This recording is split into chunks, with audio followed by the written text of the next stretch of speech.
Il Centro Italiano della Cultura del Carbone è un'associazione tra il Comune di Carbonia e il Parco Geominerario Storico-Ambientale della Sardegna, realizzata per la gestione del sito minerario dismesso della grande miniera di Serbariu a Carbonia. Chi viene a visitare la miniera di Serbariu trova all'interno diverse realtà culturali: il Museo del Carbone, il Museo dei Paleoambienti Sulcitani e a Martel, l'Archivio di Storia Locale e Comunale, un centro di ricerca della Sottacarbo e attività artigianali. All'interno del Museo del Carbone il visitatore può muoversi in maniera autonoma innanzitutto nell'esposizione museale che è realizzata e allestita nella lampisteria della miniera. All'interno della lampisteria il visitatore può seguire l'esposizione che è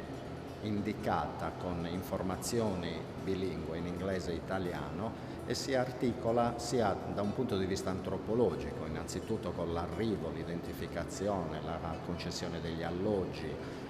ai lavoratori che arrivavano qui sul territorio da tutta la nazione, e poi con delle isole più tecniche che presentano un po' per argomenti l'illuminazione, l'estrazione, il minerale, la sicurezza sul lavoro e così via, l'evoluzione appunto delle varie tecniche, delle varie attrezzature nell'arco del tempo di lavoro della miniera di Serbariu per arrivare poi sino ai giorni nostri.